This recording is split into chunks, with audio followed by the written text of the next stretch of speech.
क्वालिटीचे व्हावे अशा प्रकारची भूमिका सुद्धा ग्रामीणचे जे नेते आलेले आहेत त्यांनी त्या ठिकाणी घ्यावी अशा प्रकारची विनंती या ठिकाणी करतो। आणि माननीय बावनकुळे साहेबांना माझी एकच विनंती आहे, एक काटोलला नरखेडला त्या ठिकाणी नायब तहसीलदार नाही आहे आणि त्याच्यामुळे खूप अडचण त्या ठिकाणी निर्माण झालेली आहे। ते नायब तहसीलदारांच्या पोस्ट लवकरात लवकर त्या ठिकाणी भरून द्यावा आणि नरखेडचा जो तहसीलदार आहे त्या ठिकाणी आता लक्ष देणं कमी झालेलं आहे, 6 दिवसापासून गायब आहे आणि म्हणून नरखेडच्या तहसीलदारचा चार्ज आज किंवा उद्या त्या ठिकाणी आपल्या अधिकाऱ्यांना आपण निर्देश देऊन दुसऱ्या तहसीलदाराकडे हे नरखेडची जबाबदारी द्यावी, जेणेकरून नागरिकांना आपल्या दिनचर्येमध्ये त्या ठिकाणी त्रास होणार नाही याकरता विनंती करतो। आपण या ठिकाणी थोड्याशा वेळामध्ये त्या ठिकाणी संमती दिली त्याबद्दल मी या निर्वाचन क्षेत्राचा कार्यकर्ता म्हणून आपलं मनापासून अभिनंदन करतो आणि असंच विकासाचा पर्व सुरू राहण्याकरता आपला आशीर्वाद या निर्वाचन क्षेत्रावर राहावा अशा प्रकारची प्रार्थना करतो आणि थांबतो। नमस्कार। धन्यवाद ठाकूर सर। नव्या स्वप्नांचा, नव्या ऊर्जेचा आणि नवनिर्मितीच्या तेजस्वी प्रवासाचा आजचा हा नरखेड बसस्थानकाचा लोकार्पण सोहळा ज्यांच्या शुभहस्ते पार पडत आहे ते माननीय नामदार श्री चंद्रशेखर बावनकुळे साहेब, मंत्री महसूल, महाराष्ट्र राज्य तथा पालकमंत्री नागपूर जिल्हा यांना विनंती करतो की सरांनी आपलं मनोगत व्यक्त करावं, आम्हाला मार्गदर्शन करावं।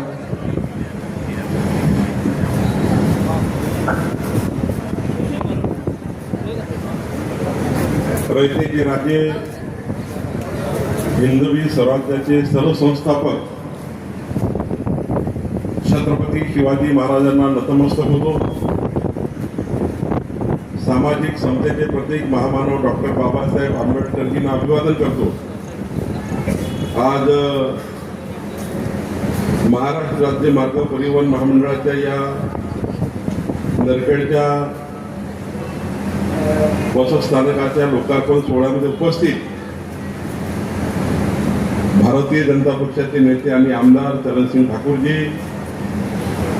आमदार संजय भेंडेजी, आमदार डॉक्टर राजू पोद्दारजी, मनोहर कुंभारेजी, मनोहरजी कोरडे, दर्शनाताई ढोळे, राजेशजी सिरसाट, समीरजी उमक, संदीपजी सरोदे, राजूजी हरणे, सतीशजी रेवतकर, उकेशजी चव्हाण, श्यामरावजी बाराई, संजयजी कांबळे, अनिकेतजी अंतुरकर, प्रफुल्ल भवाले, पार्वताताई काळभांडे, प्रवीण लोहे, चेतन ठोंबरे, दिलेशजी ठाकरे, सतीशजी टेकाळे,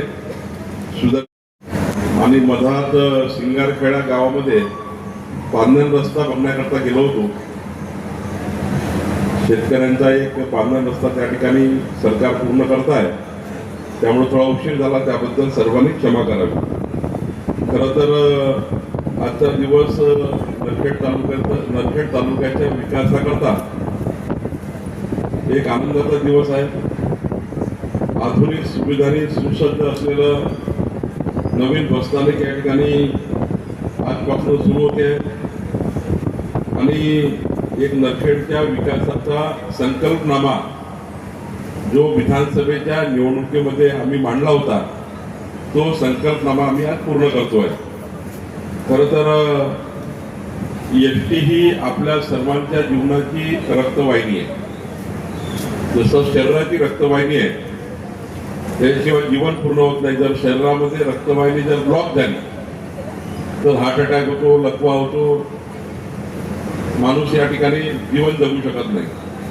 तसं आपल्या जीवनातली अत्यंत महत्वाची रक्तवाहिनी जीवन जगण्याकरता, वाहतुकीकरता एसटी आहे आणि त्यामुळं या एसटी बसस्थानकाचं मजबूतीकरण करणे, सुविधा देणे, जनतेला सुविधा उपलब्ध करून देणे ही सरकारची जबाबदारी आहे आणि ही जबाबदारी पार पाडण्याकरता आपले लोकप्रिय आमदार चरण ठाकूरजी यांनी हा खूप पुढाकार घेतला। मला एक मोठीचा अभिमानच आहे की नरखेड आणि काटोलच्या जनतेने एक उत्कृष्ट कार्यकर्ता निवडून दिला, ज्याला आधीच सरकारच्या सर्व योजनांची माहिती आहे। केंद्र सरकारकडनं येणारा, राज्य सरकारकडे येणारा पैसा हा आपल्या मतदारसंघात कसा उडवून आणायचा यामध्ये निष्णात आणि अत्यंत प्रामाणिकपणे काम करून मंत्रालयाचे 7 मजले सर्व मंत्र्याकडे जाऊन, सर्व अधिकाऱ्याकडे जाऊन, ज्या ज्या खात्यातनं पैसा मिळत असेल त्या खात्यातनं पैसा आपल्या मतदारसंघात आणला पाहिजे. याकरता या महाराष्ट्रामध्ये जे अत्यंत उत्कृष्ट काम करणारे आमदार आहेत त्यामध्ये आमचे चरण ठाकूरजी आहेत. याचा मला अभिमान आहे आणि आज मला गोष्टीचा अभिमान आहे. या 1.25 वर्षाच्या कार्यकाळामध्ये चरण ठाकूरजींनी मागच्या 25 वर्षात जेवढे प्रकल्प रेंगाळलेले होते त्या प्रकल्पाला पुढे नेण्याची भूमिका ठेवली आहे. माझा दावा नाही की सारा बदललाय, हाही दावा नाही की सारा मंजूर झालाय, पण एक प्रामाणिकपणे मंत्रालयामध्ये खालीवर होऊन मुख्यमंत्र्याकडे असेल, माझ्याकडे असेल, सर्व मंत्रिमंडळाच्या सदस्याकडे असेल, यांच्याकडे जाऊन आपण आपला प्रामाणिक प्रयत्न करतोय का? जो शब्द आपण मतदान घेताना दिला होता, शेवटी मतदान आम्ही मागतो तेव्हा कर्ज मागतो लोकांना. निवडून आलेला प्रत्येक व्यक्ती, नगरसेवक असो की आमदार असो की मंत्री असो, यांनी भान ठेवलं पाहिजे.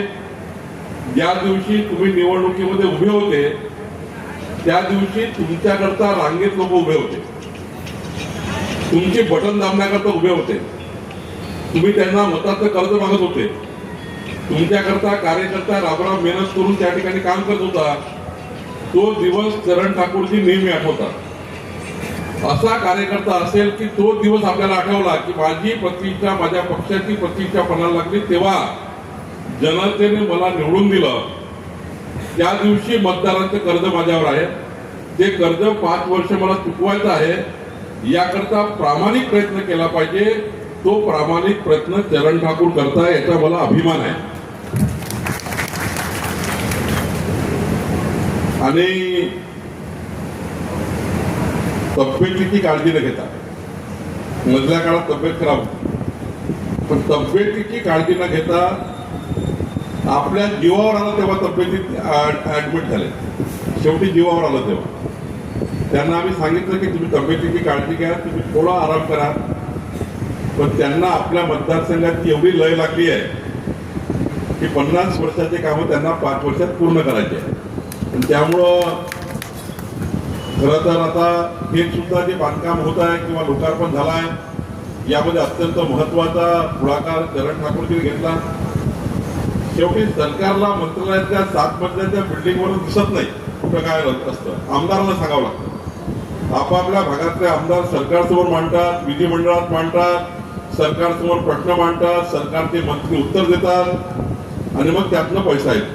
तर पालकमंत्री म्हणून मला काय माहिती आहे नरखेडमध्ये काय काय केलं पाहिजे, काही गोष्टी मला माहित होतात पालकमंत्री असल्यामुळे. पण कुठल्या कामाला कुठला निधी दिला पाहिजे, पालकमंत्र्यांकडे कुठले पैसे आणले पाहिजे, त्या भागातला आमदार ठरवतो आणि त्या भागातला आमदार मग त्याचं नियोजन करतं. आज बघा आपण नरखेडमध्ये काल 35 कोटी रुपये केवळ आपल्या भागातला जो जलसाठा आहे. आज मला या गोष्टीचं वाईट वाटतं की इतकं पाणी उपसलं आपण मागच्या 30 वर्षामध्ये, इतके संत्र्याच्या बागासाठी पाणी उपसलं, एवढ्या विहिरी खोदल्या, एवढ्या विज्ञान विहिरी खोदल्या की आज आपल्या नरखेडचं पाणी 800 फूट खाली गेलं, काटोल 800 फूट खाली गेलं. आता हे पुढची जी येणारी पिढी आहे 10 वर्षानंतर, 15 वर्षानंतर, 20 वर्षानंतर जे पिढी तुमच्या घरी जन्म घेतला आहे, हे पिढी जेव्हा 20 वर्षाची होईल तेव्हा ती शेतात जाईल, तेव्हा त्यांची जमीन शेतीतली 1200 फूट खाली जाईल.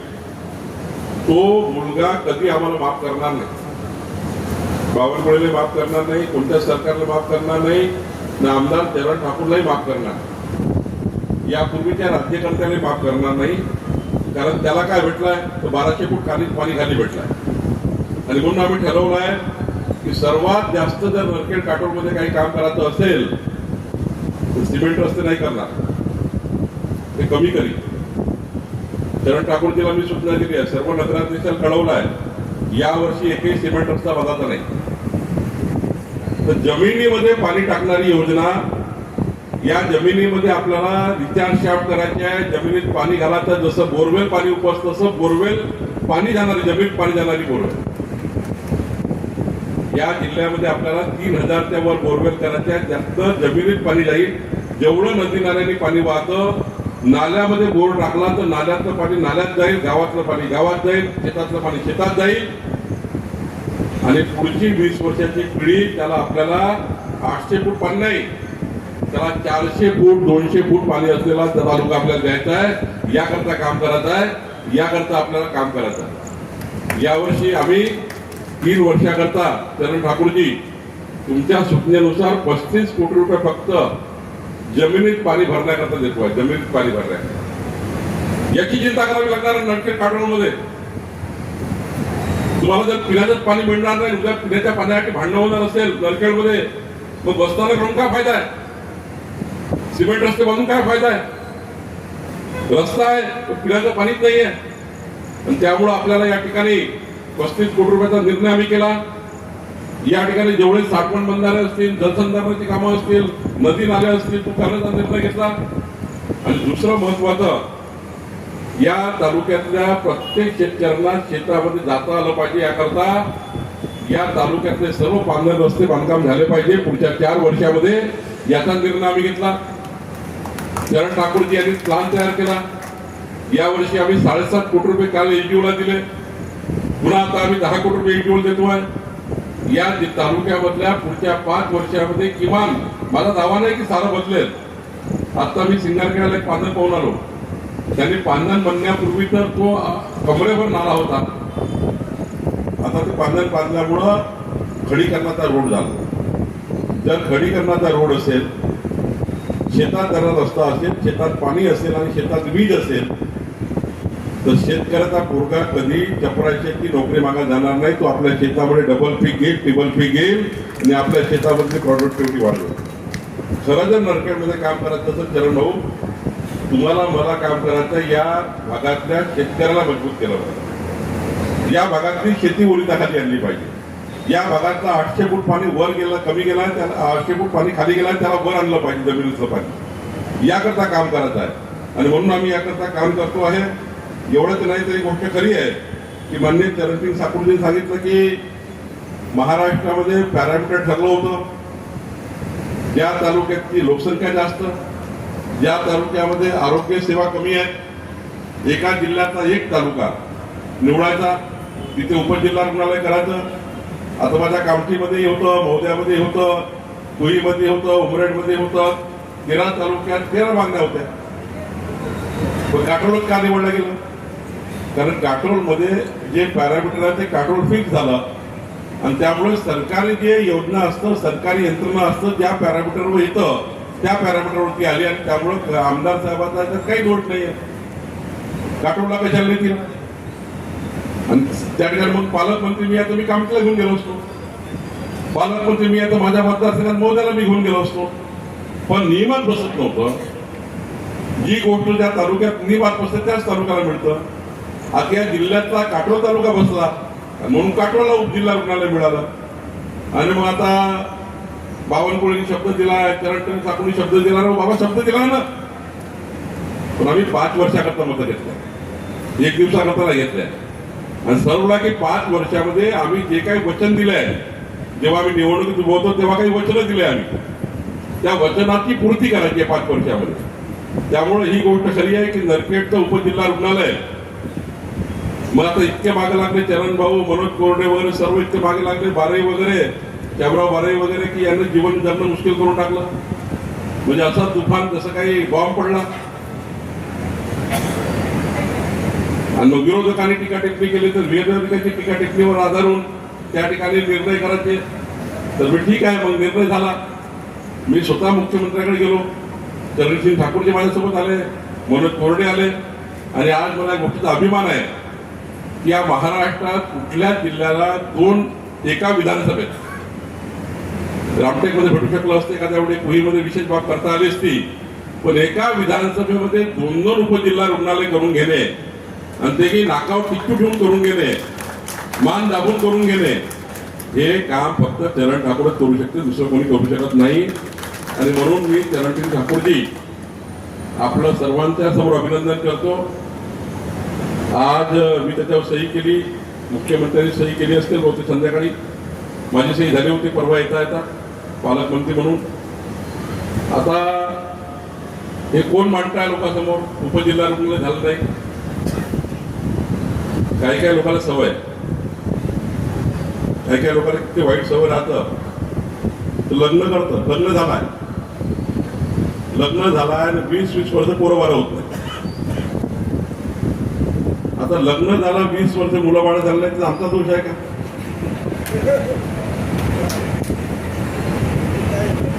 काही लोकांना वर्षभरातच मुलगा झाला, काही लोकांना 2 वर्षाचा बाळ झाला.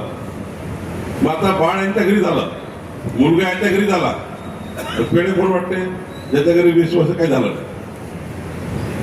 मी चरणसिंग ठाकूरला म्हटलं काही चिंता करू नका, जरी पेढे त्यांनी वाटून दिलाय पण लोकांना कळतं बाळ कोणाच्या घरी झालं. आपलं बाळ उचलं घेऊन कोणी बारसं करत असत त्याची चिंता करू नका. या नरखेडचं उपजिल्हा रुग्णालय कोणी करणार आहे? देवेंद्र फडणवीस सरकार करणार आहे आणि चरणसिंग ठाकूर आणि पालकमंत्री मी करणार आहे. काळजी करायची गरज. बोलाचा अधिकार केव्हाच तुम्हाला झाला? मी मंत्री पदावर आहे, पालकमंत्री पदावर आहे आणि मी माझ्या पदाचं योग्य काम केलं नाही तर मला लोकांना बोलायचा अधिकार आहे. मी काम करायचं नाही, मी पदावून गेलो सांगा हा नवीन पालकमंत्री काहीच करत नाही, हा आमदार काहीच करत नाही. 20 वर्ष 25 वर्ष तुम्हाला संधी मिळाली आणि त्यामुळं मनोज कोरडेला मी नेहमी सांगतो, मनोज कोरडेला माईक भेटला तो माईक फोडल्याशिवाय राहतच नाही. कशाला बोलायचं? का करायचं आपल्याला बोलून? आज आपल्याला जबाबदारी दिली सरकारने, आपण काम करू. लोकांना कळेल की 5 वर्ष त्यांनी पूर्ण काम केले, सांगितलेले. लोक पुन्हा मतदान देतील आपल्याला. शेवटी जनतेला कळतं कोण काम करतं कोण नाही. त्यामुळं कशाला टीका टिप्पणी करायची? आपण एवढंच सांगायचं, आमचं सरकार देवेंद्र फडणवीस सरकार इमानदारीने जे वचनं नरखेड तालुक्याला दिले चरणसिंग ठाकूरच्या निवडणुकीमध्ये ते वचन करून पूर्ण करून तुम्हाला नवीन मतदान मागताना आम्ही तुमच्या समोर येऊ. तुम्हाला पुन्हा मतदान मागण्याच्या पूर्वी आम्ही तुमचे वचन पूर्ण करू. ही आमची जबाबदारी आहे, ती आम्ही केल्याशिवाय राहणार नाही. एवढंच या ठिकाणी सांगतो. या ठिकाणी भरपूर काही गोष्टी बोलायच्या आहे, भरपूर काही गोष्टी करायच्या आहे. या ठिकाणी खूप मागण्या आल्या आहेत, त्या मागण्या पूर्ण करायच्या आहेत. ज्यांनी मला आता निवेदन दिलं त्यांच्या समोरच मी त्यांचे काम करून देतो. काही लोकांनी निवेदन आणले असतील तर नंतर द्या, पण मी साधारण जे जे काही निवेदन माझ्या समोर येतात त्याचा अंतिम कारवाई करतो आणि त्यामुळे निश्चितपणे सर्व कामं करून देण्याचा प्रयत्न करील. खरं तर मी तुमचे आभार मानले पाहिजे की आज तुम्ही चरणसिंग ठाकूरला आमदार केलं. दुसरं, मनोज कोरडेला भागाचा नगराध्यक्ष केला या शहराचा. तिसरं, उपकारात तुम्ही नवीन केले की डॉक्टर पोद्दार आता या नगरसेवकातला आमदार झाले. संजय भेंडेसारखा कर्तृत्ववान कार्यकर्ता नागपूर नागरिक बँकेचे अध्यक्ष आता आमदार झाले. या जिल्ह्याला आता चरण ठाकूर एकटे आमदार नाही आहे. चरण ठाकूर सोबत डॉक्टर पोद्दार आहे, चरण ठाकूर सोबत संजय भेंडे आहे, चरण ठाकूर सोबत चंद्रशेखर बावनकुळे आहे, चरण ठाकूर सोबत नितीन गडकरीजी, देवेंद्र फडणवीस आहे आणि आम्ही सर्व कार्यकर्ते आहोत, नेते नाही आहोत. आणि त्यामुळे आपण काळजी करू नका. जे जे काही वचन दिले आहे ते पूर्ण करू. पोद्दार साहेब, यावर्षीच्या फंडातले काही पैसे आपण नरखेड तालुक्याला द्या, पण देताना सिमेंट रोड देऊ नका. संजय भेंडेजी, तुम्ही यावर्षी पैसे द्याल तर यावर्षी जिल्ह्यामध्ये सिमेंट रोड द्यायचे नाही. आज मी काटोल नगरपालिकेला 8.5 कोटी रुपये दिले, कालच आदेश पारित केले. नरखेडला 9.5 कोटी रुपये दिले नरखेड शहराकरता आणि मोवाड करता आपण 7.5 कोटी रुपये दिले मोवाड शहराकरता. पण माझी विनंती तिने नगराध्यक्षाला, एकही सिमेंट रोड करायचा नाही. यावर्षी काय करा, जलसंधारण, स्वच्छता, पाणी पुरवठा, अंगणवाडी, शाळा, वृक्षारोपण, जे बेसिक काम आहे, झोपून उठल्यापासून झोपतपर्यंत जनतेला. खूपच रस्ता खराब असेल तर एखादा रस्ता खडीकरण करा. मी सिमेंट रस्ते का म्हणतोय करा म्हणून? सिमेंट रस्त्याला एक 10,000 लिटर पाणी कुठून काढतो आपण? कुठून काढतो पाणी? जमिनीतून काढा का नाही? कशाला जमिनीतून पाणी काढत सध्या? जमिनीत पाणी भरायचे दिवस आले. माझी तुम्हाला हात जोडून विनंती आहे, नरखेड तालुक्याला वाचवायचं असेल, तुमच्या पुढच्या पिढीला, तुमच्या लहान लहान बाळाला वाचवायचं असेल ना, तुम्ही सर्वांनी आपापल्या घरातून पाणी आतमध्ये टाका जमिनीमध्ये. जेवढं पाणी तुमच्या घरात पावसाळ्याचं पडेल खड्डा करा एक गोल. तुम्ही मजाक करू नका आणि माझ्या मजाकवर घेऊ नका. मी तुम्हाला सांगतो 10 वर्षानंतर तुमचा मुलगा तुम्हाला माफ करणार, तुमचा नातू तुम्हाला माफ करणार. सर्वांनी उद्यापासून एक खड्डा करा आपल्या घरासमोर 2 फुटाचा. जेवढं पाणी अंगणात पडेल, जेवढं पाणी इथं पडेल ते जमिनीत गेलं पाहिजे. सर्व अधिकाऱ्यांना माझ्या सूचना आहेत. आता नरखेड तेवढं बसताना केलाय तुम्ही, इथे रेन वॉटर हार्वेस्टिंग करा पहिले. गमने कोण आहे? हो गमने, तुम्ही पहिले रेन वॉटर हार्वेस्टिंग करा. या नरखेड बस स्टॉपच्या जेवढं पाणी आहे तेवढं जमिनीत गेलं पाहिजे. जेवढं पाणी पडेल इथं आता, आणि इथं झाडं लागले पाहिजे चांगले. 100 नाही 500 झाडं लावा, 100 काय होत नाही. झाडं लावणे आणि जमिनीत पाणी घालणे. आता मला सांगा, ग्रामीण रुग्णालय होईल, उपजिल्हा रुग्णालय होईल, सारं होईल. तुम्ही आमची विनंती मान्य केली का? मी तुम्हाला जे सांगणार भविष्य ते मान्य केलं का? तुम्ही आपल्या घरासमोर 2 फूट बाय 2 फूटचा फक्त लहान लहान मुलांना त्या ठिकाणी धोका होणार नाही याकरता जाडीवाडी लावा. पण प्रत्येकाने नरखेडमध्ये माझी विनंती आहे का, तुम्ही सर्व गावगाड्याच्या लोकांनी आहे का, शहरांनी आहे का, मोवांनी आहे का, तुम्ही 2 फूट बाय 2 फूटचा खड्डा पहिले नगरसेवकाने आपल्या घरासमोर करा उद्या. त्याच्यावर गाडी लावा व्यवस्थित. आणि जेवढं पाणी कचरा काढण्यात गेलं पाहिजे, जेवढं पाणी तुमच्या घरासमोर येईल तेवढं पाणी जमिनीत टाका. हे भविष्य आहे नरखेड. जेवढे रेन वॉटर हार्वेस्टिंग करा, जेवढं मी वारंवार सांगणार पोटतिडकीनं, मला भविष्य दिसत आहे नरखेड. मी पाहतोय काय भविष्य आहे नरखेड. हे 10 वर्षांना माझा कोणी व्हिडिओ काढेल ना, सांगेल मी, कोणीतरी सांगेल की हो चंद्रशेखर बावनकुळे खरं सांगितलं होतं. त्यामुळं माझी विनंती कोण कोण ऐकणार नाही हात वर करा.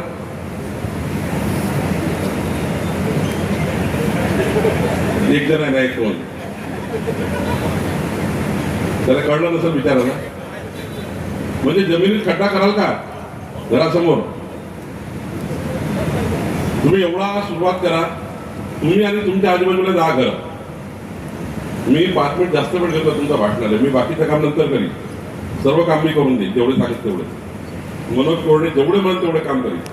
पण माझी विनंती अशी आहे, सरकारने सांगितलेलं काम केलं पाहिजे. मी सरकार म्हणून सांगतोय, कार्यकर्ता म्हणून सांगतोय, नरखेडचा जावई म्हणून सांगतोय.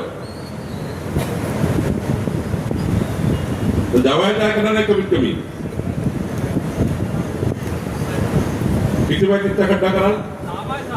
2 फूट बाय 2 फूट. काही लोकांना 3 फूट करा वाटतं. पण चांगला जाडी लावा. मला लहान मुलं घरात राहते त्या खड्ड्यामध्ये, त्याचा ऍक्सिडेंट होऊ नये.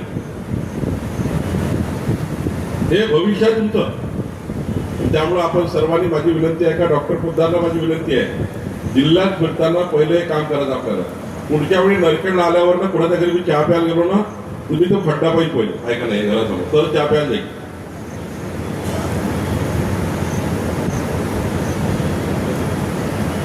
तुमच्या भविष्याचं रक्षण तुम्ही करा. आणि त्यामुळे हे काम करा. माननीय मनोज कोरडे बारेजी आणि माननीय आपल्या सर्व नगरसेवकांनी जे काम सांगितले, मला एक गोष्ट अभिमान आहे की मनोज कोरडे सारखा अत्यंत उत्साही कार्यकर्ता, ज्याला रात्रंदिवस विकासाची एक संकल्प आहे, तो त्यांनी सांगितला. नरखेडचा सिटी सर्व 15 दिवसात नाही होणार, तो होईल या वर्षी.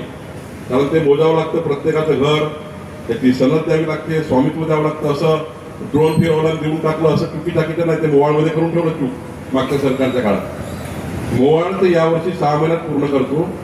मोवाळचं पूर्ण करून त्यास प्रत्येकाला वर्ग 1 जमीन देण्याचं काम मी करणार आहे. क्लास 1 जमीन देणार आहे, फ्री होल्ड करणार आहे. सरकारची जमीन त्यांच्या नावाने करून देणार, जनतेच्या नावाने. म्हणजे आज ती क्लास 2 आहे, गव्हर्नमेंट लँड आहे मोवाळची. मोजणी करून व्यवस्थित जनतेच्या नावानं काम करून द्यायची ही माझी जबाबदारी, त्याचे माझं खातं आहे. दुसरं, या नरखेडचं पूर्ण स्वामित्व करून देणे ही माझी जबाबदारी आहे. प्रत्येकाचा मॅपिंग करून देणे, प्रत्येकाच्या घराचा मॅप तयार करून देणे, सरकारी मॅप देणे, CTS करून देणे, तुमचा भूमी अभिलेख करून देणे ही माझी जबाबदारी आहे. ते मी पुढच्या 6 महिन्यात करून देतो. 15 दिवसात नाही होणार. तुम्ही काही मनोज कोरडे मला सांगितलं मी असं नाही होत. कारण मोजणी करावं लागतं, त्याला 4 कोटी रुपये भरावं लागतील. कारण आपण शब्द दिला आहे, प्रत्येकाला 4,000 रुपये खर्च येणार आहे. प्रत्येकाचा नक्षा गव्हर्नमेंट मॅपिंग करून द्यायला 4,000 रुपये खर्च येणार आहे. पण मी तुम्हाला निवडणुकीत वचन दिलं होतं, ते वचन मला पाठ आहे. मी नरखेडच्या कुठल्याही घराकडनं 1ही रुपया घेणार नाही. आणि तुमच्या घराची प्रॉपर्टी मी मोवाळ आणि नरखेडची बिना पैशाने करून देईल. 4,000 रुपये तुम्हाला माफ करून देईल. कारण तुम्ही कमळाला मतदान केलाय, तुम्ही करण ठाकूरला मतदान केलाय, तुम्ही डॉक्टर पोद्दारला मतदान केलाय, तुम्ही मनोज कोडला मतदान केलाय, तुम्ही ढोरेताईला मतदान केलाय. माझ्यावर कर्ज झालाय मतदानाचं, त्यामुळे एकाहीकडनं पैसा घेणार नाही. 4,000 रुपये प्रत्येकाचे माफ करू आणि कोणालाही पैसे न घेता प्रॉपर्टी कार्ड करून द्यायची जबाबदारी आमची आहे. आणि सोबतच प्रॉपर्टी कार्डही करू आणि पुढच्या काळामध्ये प्रॉपर्टी कार्ड झाल्यावर प्रधानमंत्री आवास योजनेचं गरीब माणसाचं 2.5 लाखाचं घर देण्याचं काम मनोज कोरडे करतील. कारण तेवढे घरं मंजूर करेल तेवढं त्यांना पैसे मिळतील. कारण शेवटी लोकांना घर दिले पाहिजे, एवढे महत्वाचं आहे, ते केलं पाहिजे. मी पुन्हा एकदा नरखेडच्या ज्या ज्या गोष्टी आपण बोलल्या आहेत आणि सर्वात महत्वाचं, आता नरखेडला मी गल्लोन गल्ली चौकाला चौकामध्ये सीसीटीव्ही लावतो. मी जबान दिली होती तुम्हाला बघा की रात्री 2 वाजता जरी माझी बहीण रस्त्याने गेली तरी कोणाची वाकडी नजर करायची हिंमत होऊ नये असं मोवाळ आणि मी नरखेडला शब्द दिला होता. यावर्षी तुमच्या नरखेड मोवाळमध्ये सीसीटीव्ही लावून देतोय.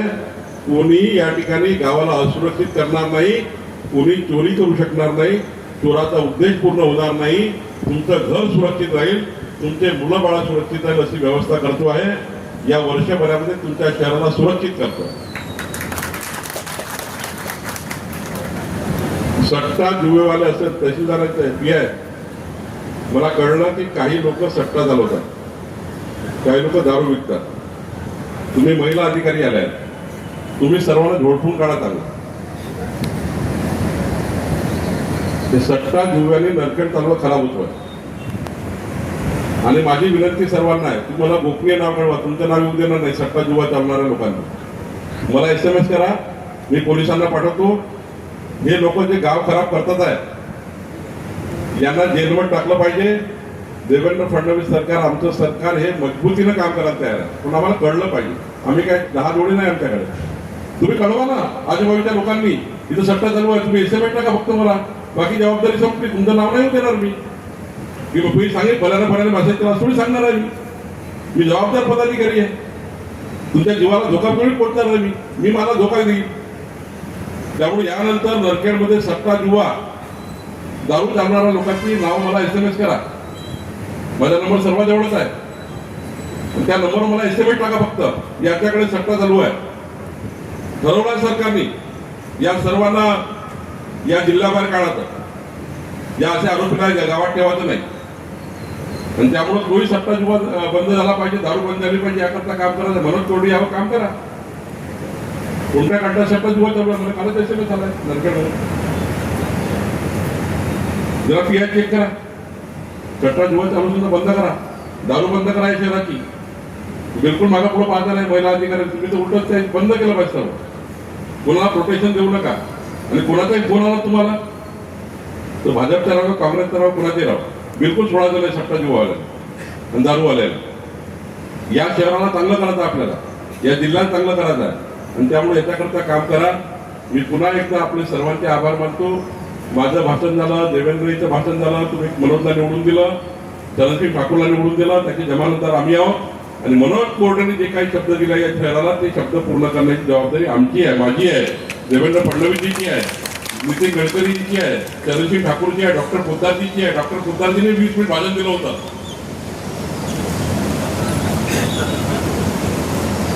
त्यामुळे नरखेडचे प्रश्न डॉक्टर पोद्दारजी अत्यंत चांगले कार्यकर्ते आहेत. भेंडेजी आता आपल्यासोबत आमदार आहेत. त्यामुळे आम्ही सर्व मिळून काम करू. मी पुन्हा एकदा एक चांगलं बस स्टँड बांधलं गबने आणि टीमनी.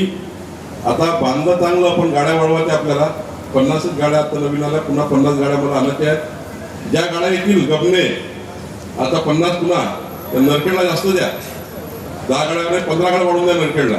नरखेड काटोलला जी जास्त येईल एक लक्षात ठेवा. गबने मी सांगितलं कालच्या बैठकीत तुम्ही नव्हते करून टाकून मी सांगितलं की माझ्या 58 अधिकाऱ्याला बोललो होतं काल मी. काल जिल्ह्यातल्या 58 अधिकाऱ्याला बोलून सांगितलं या पालकमंत्र्याच्या अधिकाराचे 1400 कोटी आहे, त्यामध्ये 50-100 कोटी रुपये इकडे तिकडे कमी झाले चालन, पण जास्तीत जास्त काटोल नरखेडला पैसे द्यायचे आहे. कारण काटोल नरखेड मागं पडला आहे हे आम्ही मान्य केलं आहे सरकारने. आणि म्हणून या ठिकाणी मी काल अधिकाऱ्याला सांगितलं जे जे योजना करायचं असेल त्या काटोल नरखेडला जास्त करा. 100-200 कोटी रुपये असतं तो काटोल नरखेडला. तर आपल्याला जिल्हा जर सारखा आला तर प्रत्येकाला नाही भेटला पाहिजे. माझी विधानसभा पालकमंत्री म्हणून समोर गेली, हे मागे गेले असं नको आहे. यावर्षी आम्ही ठरवलं आहे पुढच्या 5 वर्षात की नरखेड हे कामठीच्या बरोबरीत आलं पाहिजे, नरखेड हे बोधाच्या बरोबरीत आलं पाहिजे, काटोले या ठिकाणी सावनेरच्या बरोबरीत आलं पाहिजे, याची पाण्याची लेवल वाढवली पाहिजे. सारं करतोय आम्ही, पण याचा अर्थ असताना थोडा वेळ लागेल.